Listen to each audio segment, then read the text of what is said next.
This episode of Film Riot is brought to you by FreshBooks. They fresh to death. Welcome to Film Riot Mondays. Cause down the street in my state's fault. I should have never let you watch that. Probably not.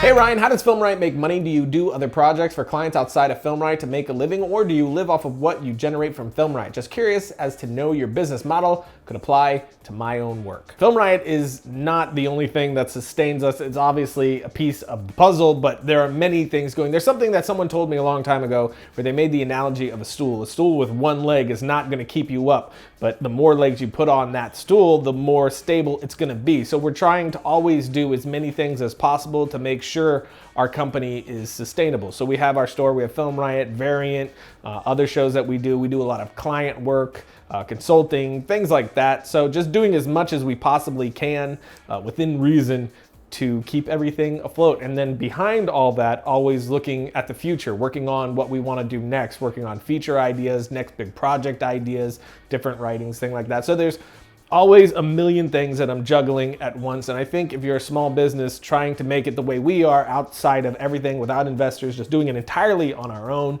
you really kind of have to go at it that way. If you're a small business doing it the way that we're doing it, outside of everything, without investors, just doing it entirely alone, I think the way to go about it really is by putting as many logs in the fire as possible, as they say. Your hand movements were crazy on that question. Film Riot has definitely evolved over the years. Has it changed the way you wanted it to, or are there things that you wish would have gone differently? I think everything is evolving the way I always wanted it to. It's just taking a little bit longer than I thought. That's one thing that I've learned over my career. The farther I get along, the more I realize how long things take when you're doing it outside of any sort of system. It really is a slow burn to do it the way you want to do it without compromise. I think that's the one thing that I've definitely had to learn the hard way over time, is just to be patient with it and just keep pursuing no matter what. But I mean, from the beginning, the thing was always just to follow the career where it leads. Just do one thing and then do the next and then do the next, always thinking about the 5-year and the 10-year plan and always working towards that,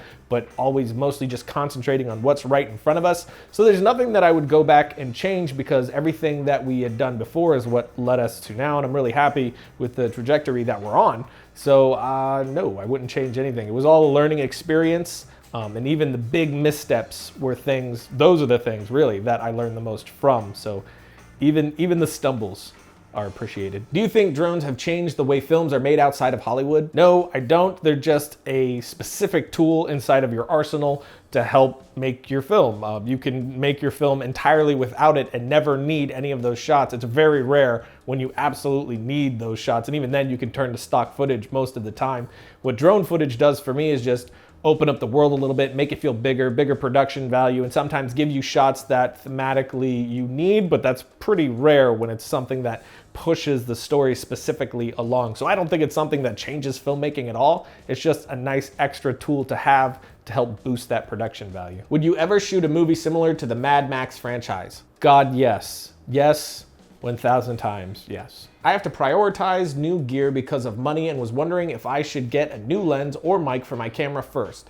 The only lens I have is the one my camera came with, and I don't have any external mics yet. 100% the mic, without question. I said it a bunch on the show and I mean it 100%. I think the sound is far more important than the visuals. You can get away with having visuals that are less than great, but if your sound sounds like crap, no one will stick around. It'll be extremely distracting and they'll end up just leaving the piece. There are movies that I love that the visuals are not very good at all, but the sound is great and I can get past the visuals, but vice versa just does not work out. So 100% get your audio as good as you possibly can, then worry about getting to bigger and better lenses. Is there anyone in the film industry that you look up to or inspires you? Of course, we all have a huge laundry list of filmmakers that we idolize, watch their work, get inspiration from it, really look up to these guys. Spielberg, obviously, Hitchcock, Martin Scorsese, Quentin Tarantino, J.J. Abrams, George Miller, Giannis Kaminsky, Roger Deakins, Walter Murch, tons of editors, tons of visual effects artists, people that I just follow and love the stuff they do. John August and Craig Mazin, who do the podcast Script Notes. I follow everything that they put out. Listen to that show weekly. It's amazing. If you do not listen to it, you should be listening to it. But of course, you have Shane Hurlbut, Alex Buono, Philip Bloom, Vincent LaFerre, Andrew Kramer, Seth Worley. All those guys I think are amazing and definitely inspire me. And I'm watching all their stuff all the time. So I have a huge list, and the list goes on and on and on. It would take like an hour episode to go through it all. But I think it's really important to have those people that you look up to and that inspire you, and just constantly be going to their work and breaking it down and seeing what really works. I think that's a great way to learn. Last question, how do you create, plan, and produce the episode? It depends on the type of episode that we're doing. If we're doing a very sketch-driven sort of episode, it's a matter of coming up with the idea, which is usually driven by the effect that we want to do, and then I go off in a corner, I write this sketch, and then everything sort of revolves around that. For something like a review episode, like the Inspire episode we just did, it all starts with us actually using whatever that piece of gear is in a real life sort of situation. With the Inspire, we were using it for months before we did the episode,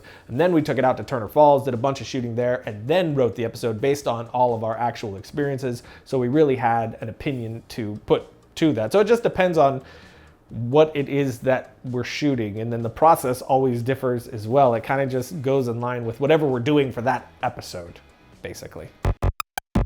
FreshBooks makes things simple, but their specialty is to make your life easier when it comes to invoicing, getting paid, and tracking expenses. If you're doing freelance work or have a business of any kind on the side or full time, you need to know about FreshBooks. It's an online tool and the absolute easiest way to get all your accounting done super fast. Everyone dreads doing stuff like sending invoices and getting your numbers straight, but that's where FreshBooks will make it really simple. Your clients can pay you online, your expenses are tracked automatically, so all the details about what you're spending and cash flow are in one place, so you always know where you stand. You can even see the full history of any invoice, so you know if your client has looked at your invoice or not. So head over to freshbooks.com/FilmRiot, and don't forget to enter Film Riot in the How Did You Hear About Us section.